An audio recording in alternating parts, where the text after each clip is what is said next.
A beam of electrons is accelerated through a potential difference V.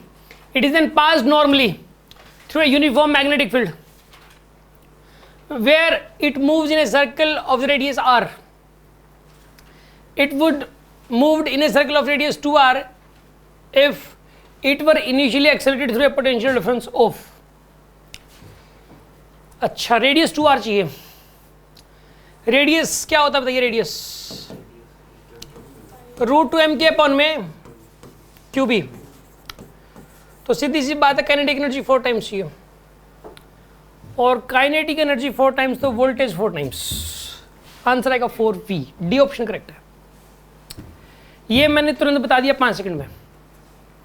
कैसे बताया अब आप इसको समझो ताकि आप भी इसको बता सको. मैं क्वेश्चन समझा रहा हूँ, पहले क्वेश्चन समझा रहा हूँ, फिर उसका मतलब जो है ना सोल्यूशन समझाऊंगा कि इतना जल्दी कैसे करें इसको. देखिए आप, पहली बात तो इस वाले क्वेश्चन को करने के लिए आपको इस बात का पता होना चाहिए.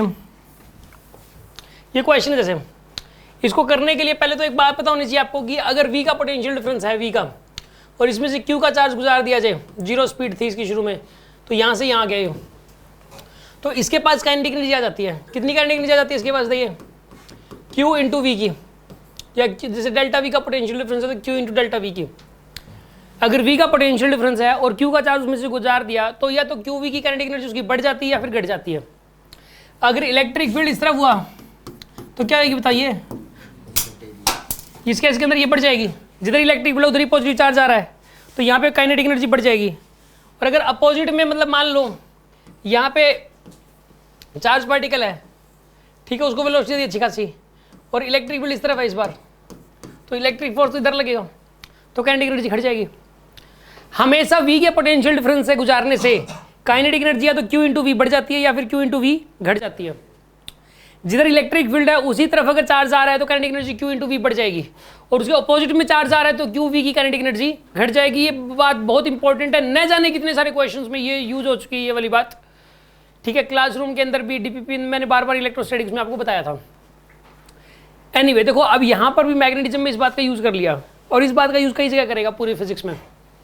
अच्छा अब सुनो, तो खैर इसके पास काइनेटिक एनर्जी आ गई Q इंटू वी की, ये आपको पता लग गया.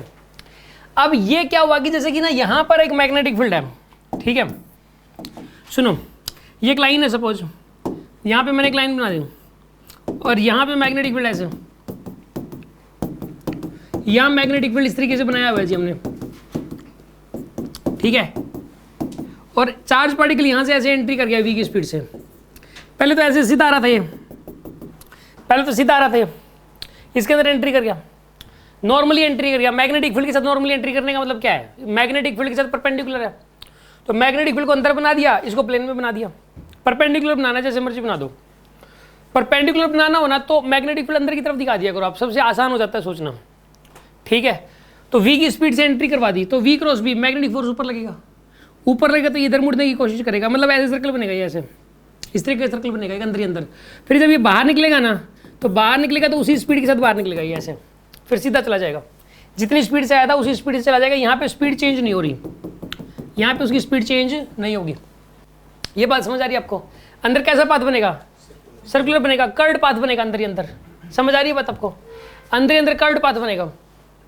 यहाँ पर एक बात बताइए, इसके अंदर जो काइनेटिक एनर्जी है, अगर रेडियस का फॉर्मूला ये वाला होता है, काइनेटिक एनर्जी को अगर ये कह रहा है कि रेडियस में डबल करना है, देखो चार्ज कभी चेंज नहीं कर सकते चार्ज की वैल्यू को, ठीक है, मैग्नेटिक फील्ड की वैल्यू को भी आप चेंज नहीं कर सकते, ठीक है ना. और मास यहाँ पे चार्ज पार्टिकल का जो भी है फिक्स, हम चेंज नहीं कर सकते. हम चेंज क्या कर सकते हैं यहाँ पे? Kinetic energy. तो काइनेटिक एनर्जी को चेंज करके जो है यहाँ पे रेडियस चेंज करना है. तो रेडियस डबल तभी हो सकता है जब काइनेटिक एनर्जी 4 गुना हो, और काइनेटिक एनर्जी होता है Q इंटू वी. तो V की वैल्यू जब 4 गुना होगी तो काइनेटिक एनर्जी 4 गुना होगी. आगे बात समझ में आपको? तो ये चीज़ मैंने तुरंत मन में सोच लिया था इसको, इतनी सारी बात को, ठीक है ना. इतना सारा जो है आप भी अपने मन में सोच सकते हो, ठीक है, कि काइनेटिक एनर्जी याद रखिए आप कि V के पोटेंशियल डिफरेंस से अगर चार्ज गुजार दें तो काइनेटिक एनर्जी तो QV बढ़ जाती है, QV घट जाती है. इस बात को माइंड में सेट कर लो, पहली बात. और दूसरी बात, रेडियस का फॉर्मूला ये वाला होता है. ये 2 बातें माइंड में सेट करनी है. यस, किसी के मन में कोई डाउट?